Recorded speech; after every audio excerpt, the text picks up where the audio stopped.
Thank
God, chief येण्याच्या आधीच पोहोचलो. हो मग मी नेहमीच वेळेवर पोहोचते. तू आणि वेळेवर? हॅलो, लेट नेहमी तू पोहोचतोस म्हणून चीफची बोलणी खातोस. हे तर माझी स्टाईल आहे.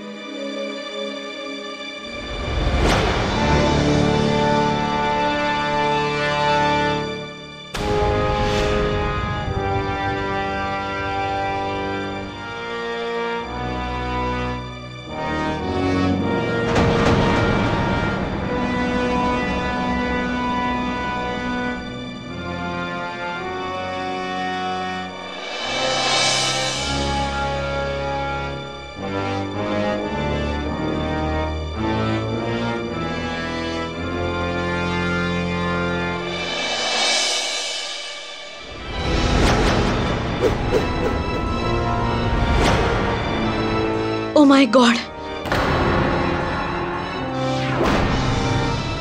प्रीत,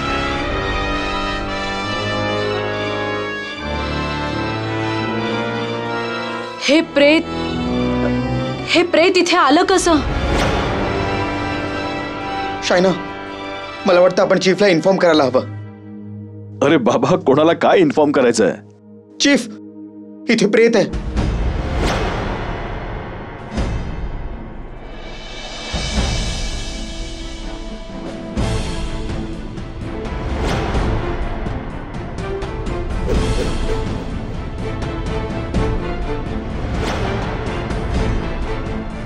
हे शव इथे कसं? माहिती नाही चीफ. आम्ही आलो, दार उघडलं आणि आम्ही कॅबिन मध्ये जाणारच होतो की ही बॉडी आम्हाला इथे दिसली. माहिती नाही चीफ, असं कोण आहे ज्याची एवढी हिंमत झाली? आणि तेही ते कमांड फोर्सच्या ऑफिस मध्ये. तो कोण आहे हे तर आपण शोधून काढूच, पण मुद्दा हा आहे की कमांड फोर्सच्या ऑफिस मध्ये खून हा फक्त एक योगायोग आहे की कमांड फोर्सच्या विरोधात रचलेलं एक विचारपूर्वक कारस्थान.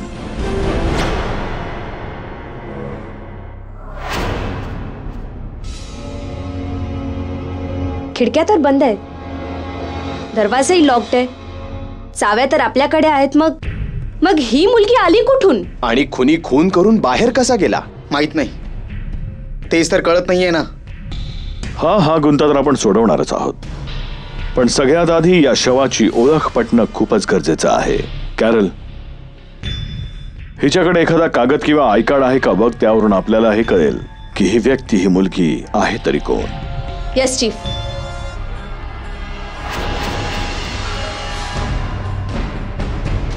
शायना, तू हे सगळे ब्लड सॅम्पल्स गोळा कर आणि फॉरेन्सिक लॅबला पाठवून दे. Yes chief. आणि साहिल, तू इथे आजूबाजूला बघ जरा, काही फिंगरप्रिंट्स मिळत आहेत का? चीफ,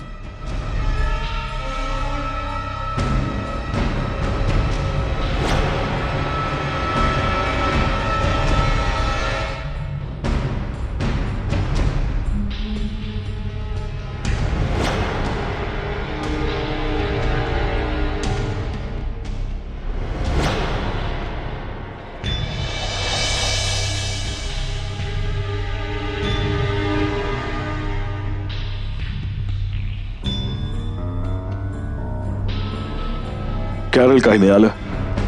नाही चीफ, या मुलीकडे असे कोणतेही पेपर्स नाही मिळालेत ज्यामुळे हिची ओळख पटू शकते की ही कोण आहे. चीफ, जर काही नाही मिळालं तर आपल्याला हे कळणार कसं की ही बॉडी आहे कोणाची? आणि जर आपल्याला कळलंच नाही की बॉडी कोणाची आहे तर आपण पुढची चौकशी कशी करणार? कॅरल, या मुलीने जो ड्रेस घातलाय, हा जर ड्रेस तिने एखाद्या शिंप्याकडून शिवलेला असेल तर शिंपी नेहमी इथे या ठिकाणी एक लेबल लावतो ज्यावर त्या टेलरचं नाव आणि पत्ता असतो.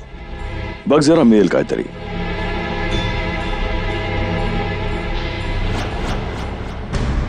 चीफ, टेलरचं नाव आहे परमार टेलर्स आणि पत्ता अंधेरी ईस्ट. अंधेरी ईस्ट. साहिल, अभिनव, आताच्या त्याचा आणि अंधेरी ईस्टचा एक कोपरा शोधून काढा. या मुलीपर्यंत पोहोचण्याचा आपल्याकडे फक्त तो आता एकच मार्ग आहे, परमार टेलर. Right chief.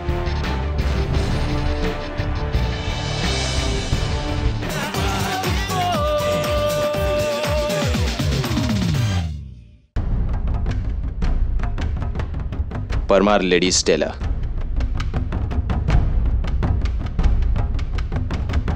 हो दादा, ऐका, या फोटोत जी कुर्ती आहे ती तुम्हीच शिवलीत ना? कारण या कुर्तीवर तुमच्या दुकानाचा टॅग आहे. जर ही कुर्ती चांगली शिवली असेल तर ती आमच्या दुकानातच शिवलेली असेल, आणि खराब शिवली असेल तर कुठे दुसरीकडे जाऊन विचारा, हा पत्ता चुकीचा आहे. जरा बघून सांगा की ही कुर्ती तुमच्याच दुकानातून शिवली आहे की नाही ते. हे बघा, आम्ही असे ड्रेस दिवसाला शेकडो बघतो. हा ड्रेस तर तुम्हीच बघा.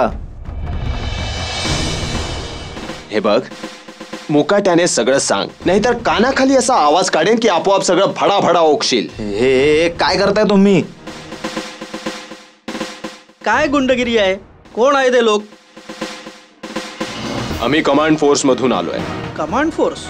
हो, बोला. या फोटोत जो ड्रेस आहे हा तुमच्या दुकानात शिवला गेलाय किंवा मग या मुलीला तरी तुम्ही पाहिलंय का? हे बघा, दिवसाला हजारो लोक येतात. आम्हाला काय माहित कोणता ड्रेस कोणी कधी शिवला असेल? हजारो लोक येतात. या छोट्याशा दुकानात हजारो लोक येतात. नाही, म्हणजे मला म्हणायचं होतं की दिवसाला अनेक लोक येतात आणि प्रत्येकाला ओळखणं तर खूपच कठीण आहे. हे पहा, तुम्ही या मुलीचा फोटो नीट बघा, कदाचित काहीतरी आठवेल.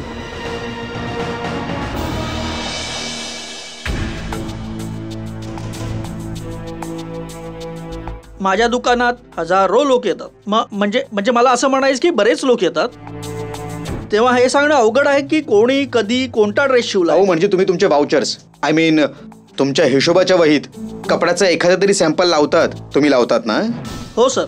मग ठीक आहे, तुम्ही आम्हाला त्या रिसिट्स दाखवा, त्यावरून आम्हाला हवं ते नाव आणि पत्ता नक्की मिळेल. हो सर, पण तुम्ही किती रेकॉर्ड चेक कराल? 1 वर्ष, 2 वर्ष, 3 वर्ष? हे तर खूप अवघड आहे. मला वाटतं या कुर्तीची फॅशन जरा 4 महिन्यापूर्वी आली होती. तुम्ही असं करा, तुम्ही मला 4 महिन्यापूर्वीची रिसिप्ट दाखवा. हो सर, हे घ्या.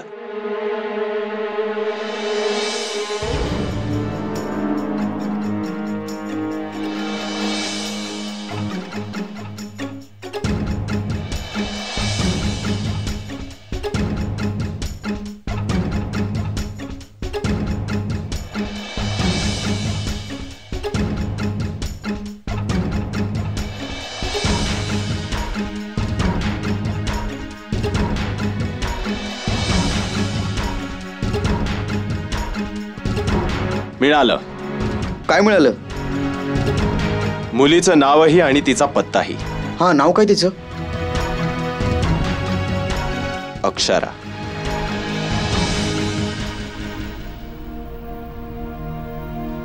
तुम्ही हिला ओळखता? ही तर माझी मुलगी आहे. काल रात्रीची गेलीये, अजूनही घरी नाही आलीये. तुम्हाला माहितीये कुठे माझी मुलगी? सांगा ना. ते असे मॅम. तुम्ही असे गप्प का आहात? प्लीज सांगा ना.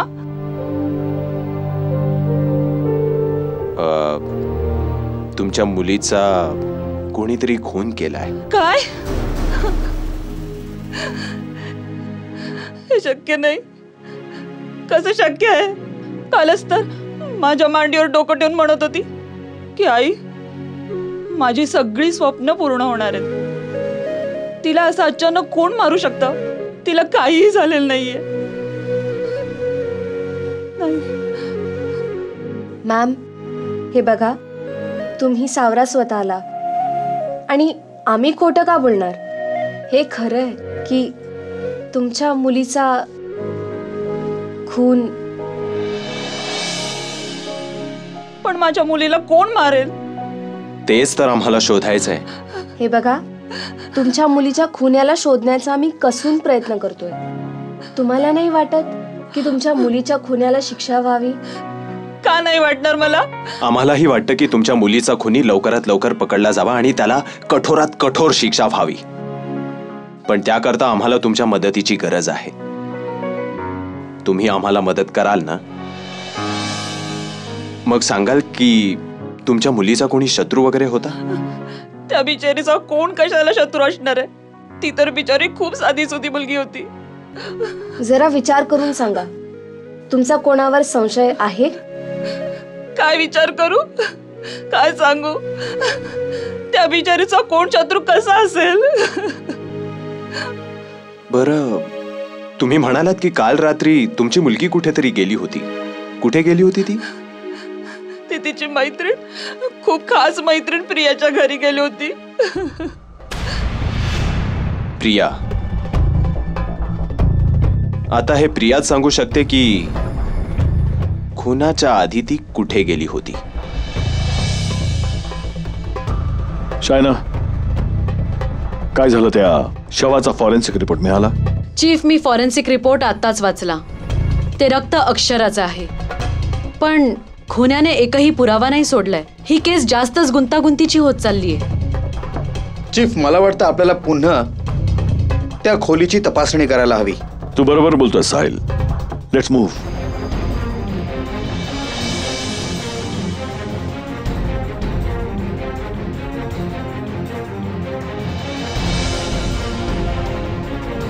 चीफ,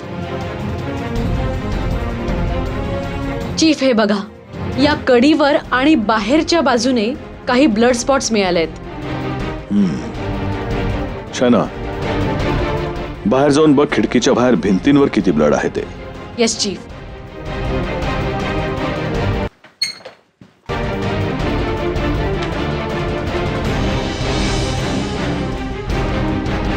साहिल, चीफ, तू तिकडे खाली जाऊन जरा बघ, कुठे आजूबाजूला खुनाचे अजून डाग सापडतायत का. Okay chief.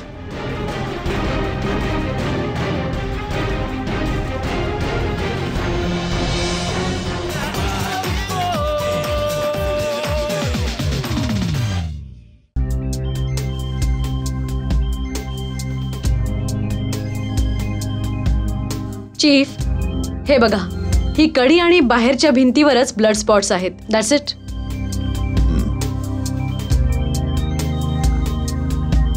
साहिल,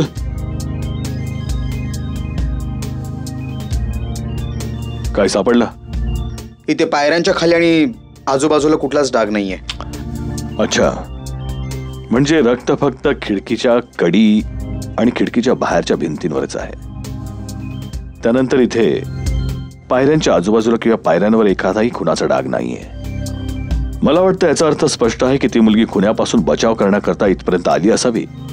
पुढे जायला मार्ग नव्हता म्हणून ती पायऱ्यावरनं चढून वर गेली आणि आपल्या ऑफिसची खिडकी उघडी बघून मुलीने खिडकी उघडली आणि ती खिडकीतनं आत शिरली. त्याच वेळी खुनी तिथे पोहोचला असावा आणि मुलीला त्याने चाकू मारला असावा. आणि त्याच जखमी अवस्थेत ती मुलगी आपल्या ऑफिसच्या आत पळत गेली. तिने खुन्यापासून स्वतःचे रक्षण व्हावं म्हणून खिडकी बंद केली आणि कडी लावून टाकली. पण खुन्याने जो त्या मुलीवर वार केलेला होता तो खूप खोल आणि जोराचा होता आणि म्हणून खूप रक्त वाहून गेल्यामुळे मुलीने तिथेच प्राण सोडले.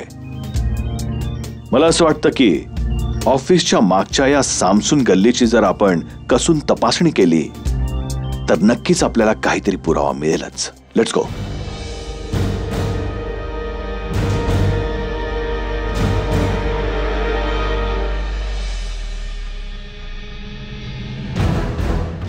तिकडे बघ साहिल, इथली सगळी माती कोरडी आहे आणि फक्त त्या छोट्याशा भागातली माती ओली आहे आणि ती वर आल्यासारखी वाटते. चेक कर.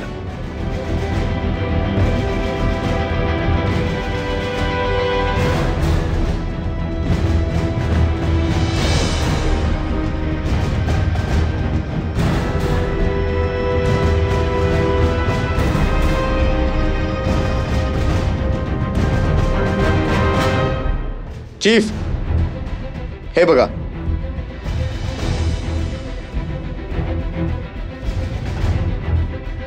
पण चीफ, यावर तर खुनाचे डाग अजिबात नाहीयेत.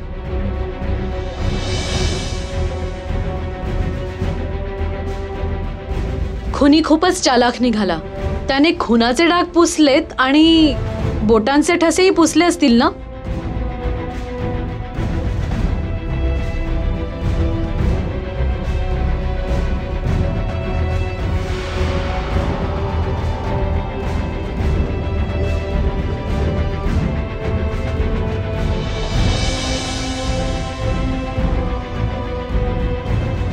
शायना, खुनी भलेही कितीही हुशार का असेना, पण तो नेहमी अपराध करताना नेहमी एखादी अशी छोटी चूक करतो की ती चूक पुरावा बनते आणि मग त्याला कायद्याच्या जाळ्यात ओढतेच ओढते. हे बघ, खुन्याने चाकूवरचं रक्त पुसण्याचा प्रयत्न केला, पण घाईघाईने तो इथे चाकूच्या टोकावरचं आणि या बाजूचं रक्त पुसायला विसरला. या रक्ताचं सॅम्पल फॉरेन्सिक लॅबला पाठवून दे. कळू तर ते हे रक्त आहे तरी कोणाचं. चीफ, हे रक्त नक्कीच अक्षराचं असणार, जे त्या खिडकी आणि त्या बाहेरच्या भिंतीवर मिळालंय. पण हे आपल्याला खुन्यापर्यंत कसं पोहोचवणार? काहीच नाही. अंदाज हाच नेहमी कोणत्याही तपासाचा पाया असतो. जर या चाकूवरचं लागलेलं रक्त त्या खुनाचं असेल तर आपल्याला हे कळेल आणि खात्री पटेल की या खुन्याने या चाकूने अक्षराचा खून केलेला आहे. आणि तू म्हटल्याप्रमाणे हे रक्त जर अक्षराचं असेल तर खुन्याच्या विरोधात हा चाकू म्हणजे आपल्याकडे असलेला हा एकमेव ठोस पुरावा असेल. प्रयत्नांनी परमेश्वर. पाठवून दे हा चाकू फॉरेन्सिक लॅबमध्ये. Yes chief.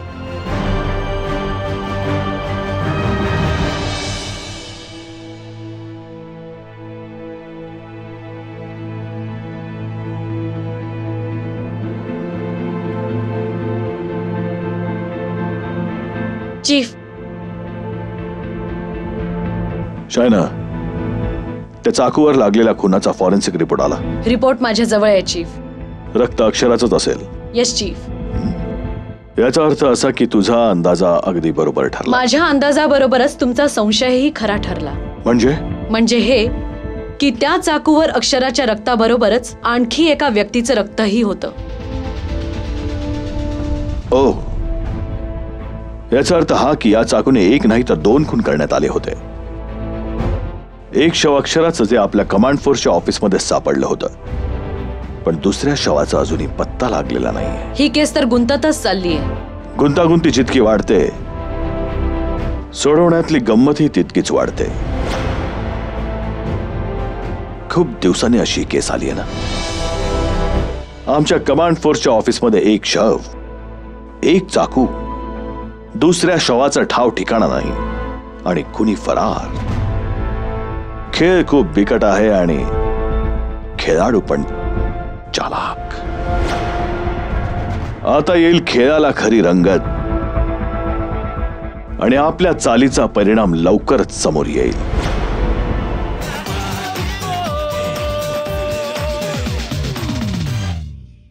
हो, मीच प्रिया आहे.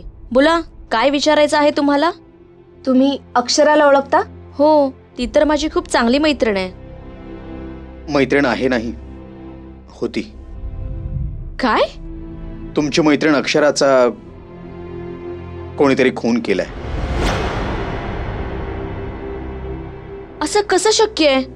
कालच तर ती इथे आली होती. काल रात्रीच तिचा खून झालाय. ती माझी मैत्रीणच नव्हती, तर सख्या बहिणीपेक्षा जवळची होती ती. मला किती आनंदी होतो आम्ही. आम्ही दोघींनी मिळून तिच्या लोनचे कागदपत्र तयार केले होते. लोनचे कागद? हो मॅम, लोनचे कागद. अक्षरा तिचा एक छोटासा बिझनेस सुरू करणार होती आणि 3 महिन्यांपासून आम्ही तिच्या बिझनेसचे कागदच तयार करत होतो. ते कागद कालच जमा करणं गरजेचं होतं, म्हणून ती धावत पळत बँकेत गेली. इतकी काय घाई होती लोनचे कागद जमा करायची? कालपासून व्याजाचे दर खूप वाढणार होते आणि तसंही मार्जिन मनीही खूप वाढणार होता. मार्जिन मनी? हो, मार्जिन मनी. मार्जिन मनीचा अर्थ आहे तो पैसा जो लोन घेणाऱ्यांना आपल्यातर्फे लावावा लागतो. आणि अक्षरासाठी अजून पैसा जमवणं कठीणच नाही तर अशक्य होतं, कारण खूप कष्टाने तिने हे पैसे आपला छोटासा बिझनेस सुरू करण्याकरता जमवले होते. आणखी पैसे जमा करावे लागले असते तर तिचं हे बिझनेस सुरू करण्याचं स्वप्न धुळीला मिळालं असतं. म्हणून ती धावत पळत बँकेत गेली होती, कारण तेव्हा 8च्या वर तर इथेच वाजले होते. ते तरी बरं होतं की बँक रात्री 8:30 पर्यंत चालू होती. प्रिया, तुला कोणावर संशय आहे? नाही सर, माझा तर अजूनही विश्वासच बसत नाहीये. ठीक आहे प्रिया, जर पुढे आम्हाला गरज वाटली तर आम्ही तुला कॉन्टॅक्ट नक्की करू. थँक्यू. कॅरल, मला वाटतं आपण बँकेत जाऊन तपासायला हवं की अक्षरा तिथे किती वाजता पोहोचली होती.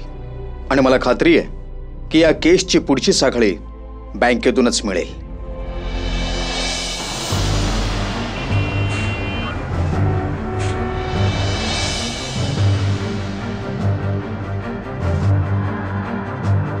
मी आता बँक मॅनेजरला भेटून आले. स्टाफची चौकशी केली पण अक्षरा तिथे नव्हती आली.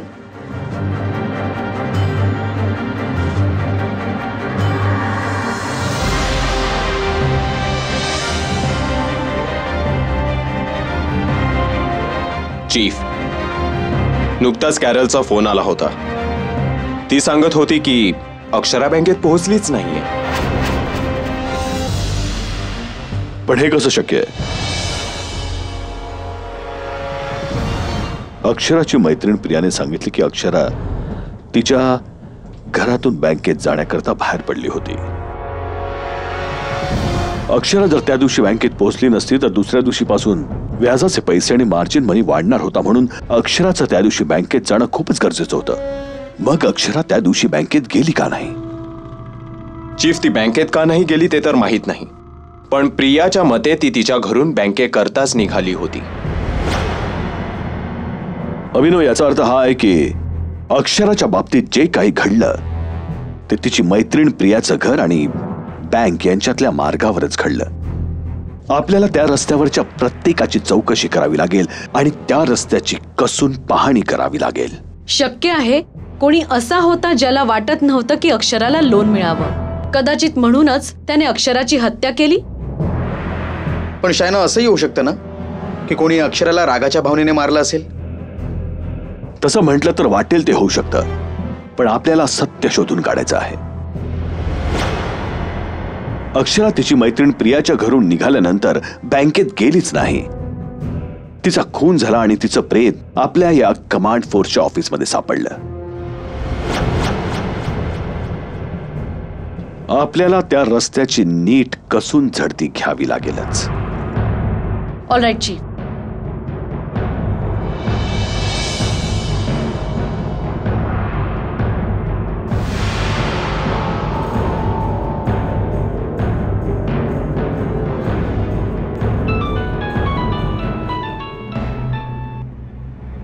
हा बोला भाई. चीफ, तुम्ही बँकेच्या मागच्या गल्लीत या. का? काही खास कारण? चीफ, ती प्रिया अक्षराची जी मैत्रीण आहे तिच्या बिल्डिंगच्या वॉचमॅनने आम्हाला सांगितलं की अक्षरा त्या दिवशी मेन रोडने बँकेत गेली नव्हती. ती एका सामसूम रस्त्याने गेली होती. ओके, असं आहे तर ठीक आहे, तुम्ही तिकडे पोचा, मी लगेचच पोचतो. Right chief. यप.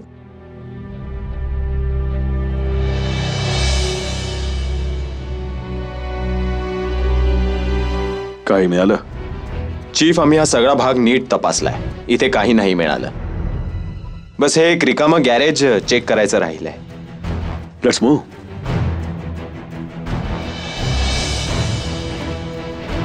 चेक करा.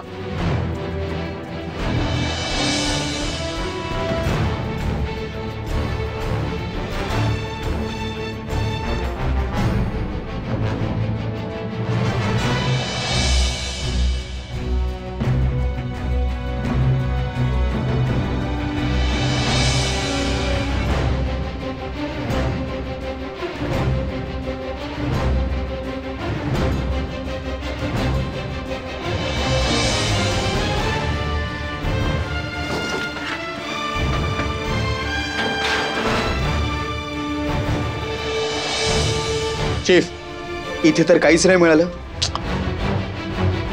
Dam it.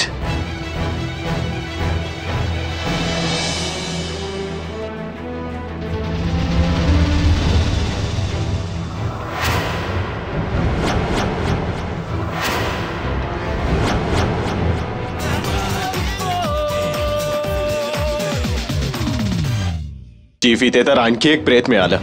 आता हे कोणाचं प्रेत आहे? हे तर या शवावर असलेल्या रक्तावरूनच कळेल की हे कोणाचं प्रेत आहे ते. पण आधी ताबडतोब या शवाची ओळख पटली पाहिजे. त्याच्या खिशामध्ये काही सापडतंय का बघ, आयडी किंवा अजून काही, ज्याच्यामुळे आपल्याला कळू शकेल की हा नक्की आहे तरी कोण.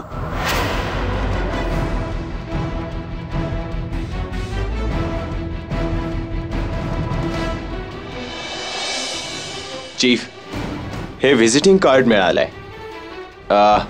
नाव आहे संजय. शक्यता आहे की हे याचाच असा. पण सगळ्यात आधी या बॉडीवर असलेलं रक्त फॉरेन्सिक टेस्टला लवकर पाठवा. तेव्हा आपल्याला कळेल की ही बॉडी आहे तरी कोणाची. आणि हे व्हिजिटिंग कार्ड पण जर त्याचं आहे तर त्याच्या घरी जाऊन आपल्याला बघावं लागेल. कमाला एकामागोमाग एक पुरावे मिळत आहेत, तसा केसचा गुंता वाढतच चाललाय. फॉरेन्सिक टेस्टचे रिपोर्ट येण्याआधी तुम्ही दोघांनी या पत्त्यावर जाऊन बघा की हा कोण आहे. मूव्ह. कमान साहेब, मी कमांड फोर्स मधून आलोय. तुम्ही संजयला ओळखता? ओळखता? मी त्याचा मोठा भाऊ आहे. का, काय झालं? हे बघा, मला अतिशय वाईट वाटतं सांगताना की संजयचा. काय झालं संजयला? अहो सांगा ना, काय झालं?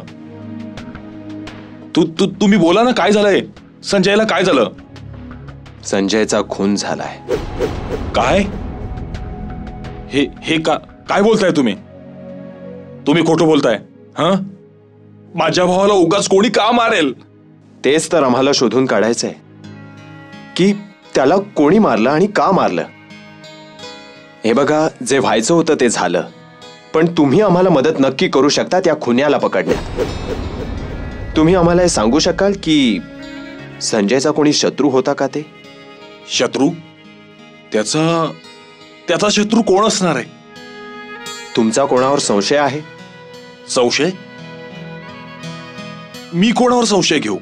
बरं, शेवटचा संजय घराबाहेर पडला होता तेव्हा कुठे गेला होता? 3 दिवसांपूर्वी तो ऑफिसला गेला होता. त्यानंतर तो परत आलाच नाही. व्हॉट? तो 3 दिवस झाले घरी नाही आला आणि तुम्ही पोलिसात तक्रार नाही नोंदवली? बरेचदा तो ऑफिसच्या कामाकरता 3-3 दिवस बाहेर जात होता आणि परत यायचा सुद्धा. पण यावेळी तो आलाच नाही. हे बघा, तुम्ही सांभाळा स्वतःला. मी तुम्हाला आश्वासन देतो की आम्ही संजयच्या खुन्याला लवकरात लवकर पकडू आणि त्याला कठोरात कठोर शिक्षा देऊ. फक्त तुम्ही धीर धरा.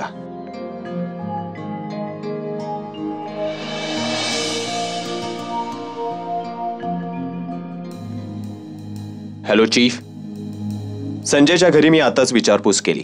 तिथून तरी मला त्याच्या शत्रूंबद्दल काही खास माहिती नाही मिळाली.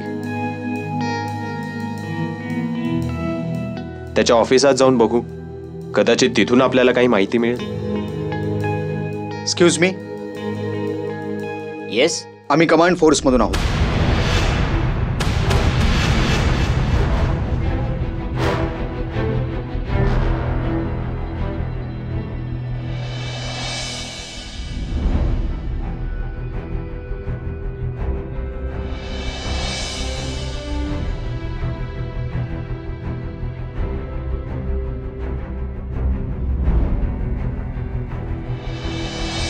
या सर, इकडे या सर. हे ड्रॉवर.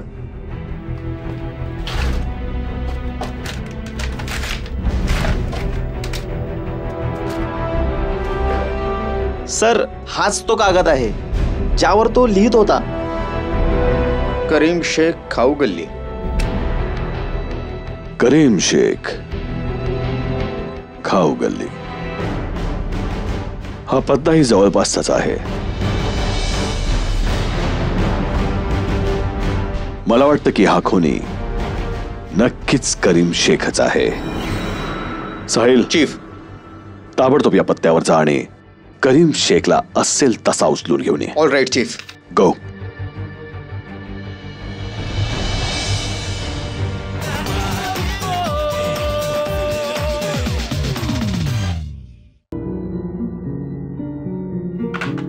चीफ, एक वाईट बातमी आहे. तो करीम, ज्याचं नाव आपल्याला संजयच्या ऑफिसमधून मिळालं, तो तर 25 दिवस झाले इंडियाच्या बाहेर आहे. तो खुनी कसा असेल?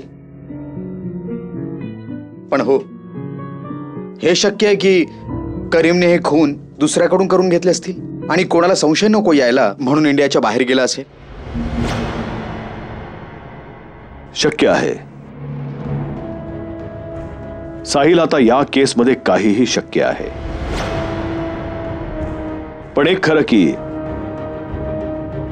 आजवर आपण कोणत्याही केसमध्ये इतके हतबल झालो नव्हतो. पण आपण संयम नाही सोडला, प्रयत्न करतच राहिलो.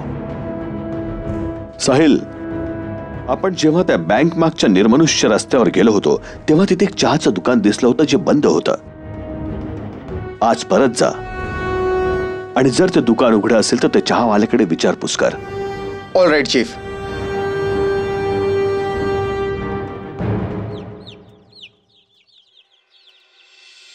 अरे छोटू, ऐक. हो साहेब. 16 तारखेच्या संध्याकाळी 7:30 ते 8:30च्या दरम्यान जे लोक तुझ्या दुकानावर आले होते तुझ्या लक्षात आहे? अहो साहेब, इथे तर कित्येक लोक ये जा करतात, लक्षात कसं राहील? हे बघ, तू त्या दिवशी कोणाला तिथे जाताना बघितलं होतास का? आठवून सांग.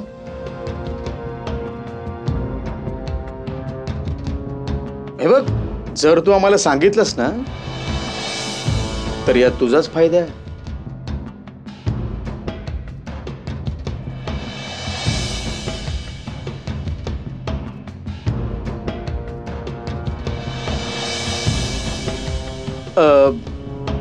आता आठवलं काही? हो साहेब, एक माणूस आला होता आणि हा, मला वाटलं तो चहा प्यायला येईल, पण तो थेट तिकडे निघून गेला. आणि हो साहेब, त्याच्याकडे एक बॅग पण होती. बॅग? बॅगेत काय असू शकतं? पैसे असू शकतात. चाकू पण असू शकतो ना, ज्याने त्याचा खून केला. बरं, तो परत केव्हा आला होता? खूप वेळाने आला तो आणि तो घाबरलेला पण होता. घाबरलेला होता? आणखीन काय बघितलंस तू? साहेब, तेव्हा मी दुकान बंद करत होतो, तेव्हाच तो पळत पळत माझ्याकडे आला आणि पाणी मागितलं, तोंडावर पाणी मारलं आणि साहेब भरपूर पाणी प्यायला आणि लवकरात लवकर इथून निघून गेला. साहेब, याचा अर्थ गॅरेजमध्ये जो माणूस गेला तोच खुनी आहे. पण गॅरेजमध्ये तर संजय पण गेला असणार. बरं, तुला त्या माणसाचा चेहरा आठवतोय? हो साहेब, अगदी चांगलाच. मग तू आमची मदत करू शकशील त्याचं स्केच काढण्यात? हो साहेब. साहेब, एक गोष्ट विचारू? हो. तुम्ही पोलीस आहात का? Command force. चीफ, त्या चहावाल्याच्या मदतीने आम्ही त्या माणसाचं हे स्केच बनवलंय. Good, very good. याचा अर्थ हा आहे की त्या खुन्याचा चेहरा शेवटी आपल्या समोर आलाच. कॅरल, ताबडतोब या माणसाचा फोटो आपल्या क्रिमिनल रेकॉर्डशी मॅच करून बघ. हा कोणी क्रिमिनल तर नाहीये. Do it fast. Yes chief. Chief, एकदा का हा खुनी पकडला गेला ना की याला कठोरातली कठोर शिक्षा व्हायला हवी. हो साहिल, तू बरोबर बोलतोयस. कॅरल, काय म्हणतोय तुझा क्रिमिनल रेकॉर्ड? चीफ, याचा चेहरा कोणत्याच क्रिमिनलशी मॅच नाही होत. हो, याचा अर्थ हा आहे की हा माणूस कोणी हार्डकोर क्रिमिनल नाहीये. ठीक आहे, हे बघा, तुम्ही हा स्केच घेऊन ताबडतोब संजयच्या घरी आणि ऑफिसला जा. आणि हो, तसंच त्याच्याच बरोबर अक्षरा आणि तिची ती मैत्रीण प्रियाच्या घरी पण जा, कारण संजय आणि अक्षराच्या मधले संबंध आपण दुर्लक्षित नाही करू शकत. बस एकदा फक्त त्यांच्यापैकी एकाने ते स्केच जर ओळखलं तर समजा खुनी आपल्या तावडीत सापडलाच.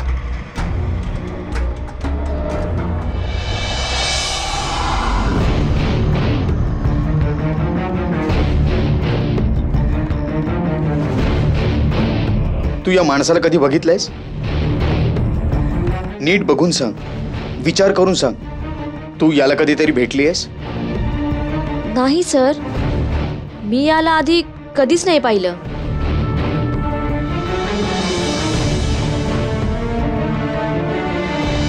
आम्ही तुम्हाला काही विचारायला आलोय. माझ्या भावाचा खुनी सापडला? हे बघा, अजून तरी नाही, पण लवकरच सापडेल. अजून नाही पकडलं तुम्ही? मला वाटलं होतं कमांड फोर्स माझ्या भावाच्या खुन्याला सहज पकडेल, पण मला आता असं वाटतंय की तुम्हाला ते नाहीच जमणार. हे बघा, आम्हाला कळतंय की तुमची काय अवस्था आहे, पण आम्हाला त्या खुन्याचा फोटो मिळालाय. काय? तुम्ही याला ओळखता?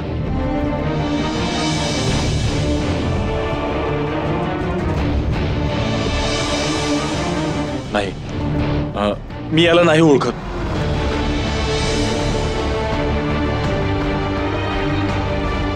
Okay, thanks.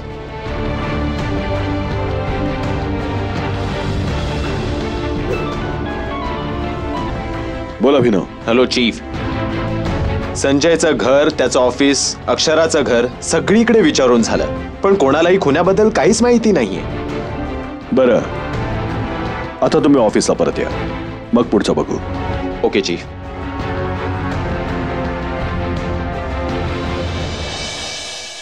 ही केस म्हणजे आपल्याकरता एक चॅलेंज बनलेली आहे.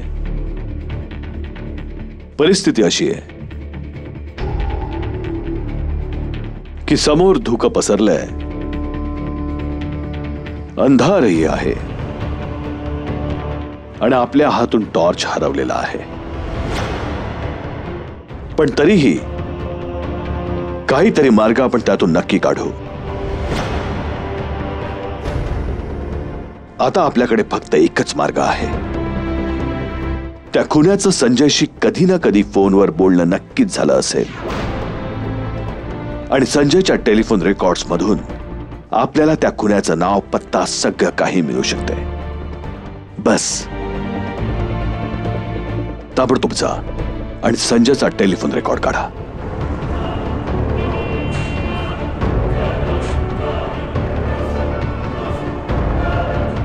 शेवटी खुन्याचा ठाव ठिकाणा मिळालाच.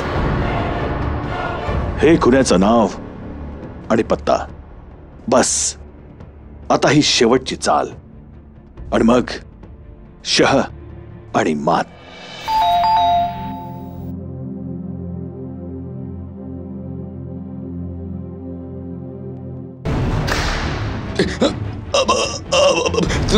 तुम्ही कोण आहेत? Command force.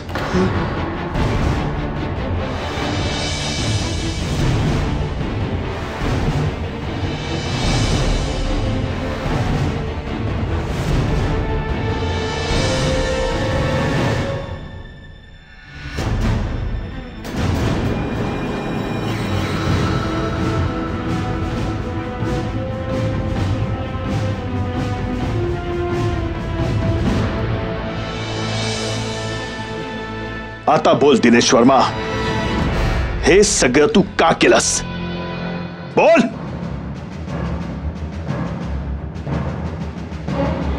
बोलतोस की देऊ एक अजून? मी काही अट्टल गुन्हेगार नाहीये सर.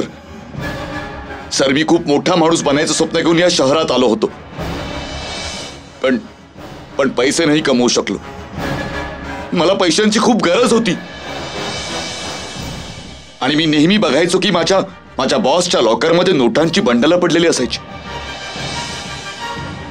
आणि मग मला गरजेपोटी लोभ सुटला सर. आणि मग एक दिवस माझ्या बॉसच्या गैरहजेरीत त्यांच्या लॉकरमधून मी पैसे चोरले. पण त्याच वेळी तिथे संजय आला. त्याची नेहमीच आमच्या ऑफिसमध्ये ये जा असायची. त्याने मला पैसे चोरताना बघितलं.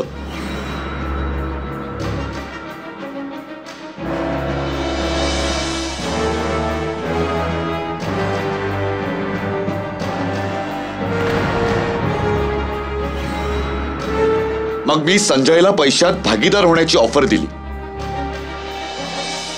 आधी सगळं सुरळीत होतं, पण नंतर संजयची भूक वाढू लागली होती.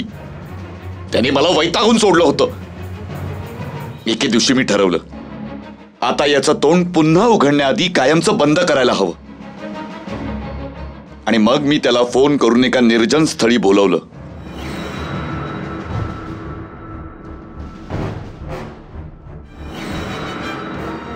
हे सगळं ठीक आहे. मग तू त्या अक्षराला का मारलंस? तिच्याशी तुझं काय वैर होतं? सर, मी त्या मुलीला ओळखत पण नव्हतो. मी संजयचा खून केला नेमकं त्याच वेळी अशा निर्जन रस्त्याने ती कुठून आली कुणास ठाऊक. तिने मला संजयचा खून करताना बघितलं होतं. आणि मी तिचा खून नसता केला तर मी फसलो असतो सर. पैसे आणलेस? हो, आणलेत. पण इथे देणं सेफ नाहीये. तिकडे चल. ये चल.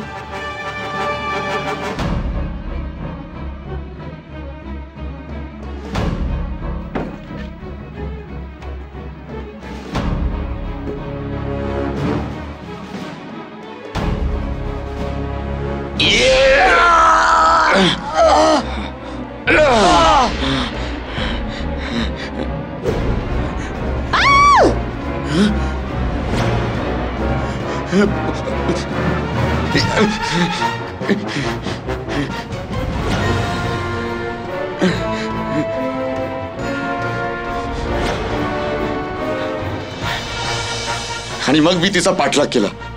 पण अचानक ती उघड्या खिडकीतून एका ऑफिसच्या आत जाऊ लागली. तिथे जाऊन मी तिच्या पाठीत चाकू भोसकला.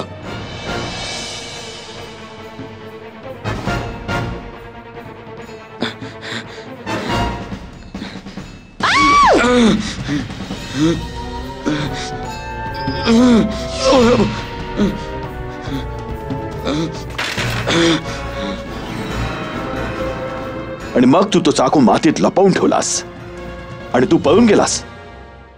तुला असं वाटलं की तुला कोणी पकडू नाही शकणार. पण बघितलंस, एका छोट्याशा मोहाने तुझं अख्खं आयुष्य बर्बाद करून टाकलं. म्हणून लक्षात ठेव, गुन्ह्याच्या दिशेने उचललेलं पहिलं पाऊल, मग ते कितीही छोटं का असेना, कधीच उचलू नका. कारण ते छोटंसं पाऊल माणसाला अपराधाच्या दलदलीत असं फसवतं ज्याचा अंतिम परिणाम फक्त आणि फक्त सर्वनाश असतो. म्हणूनच तुम्ही मोहापासून लांब राहा आणि तुमच्या जीवनात समाधानी राहा.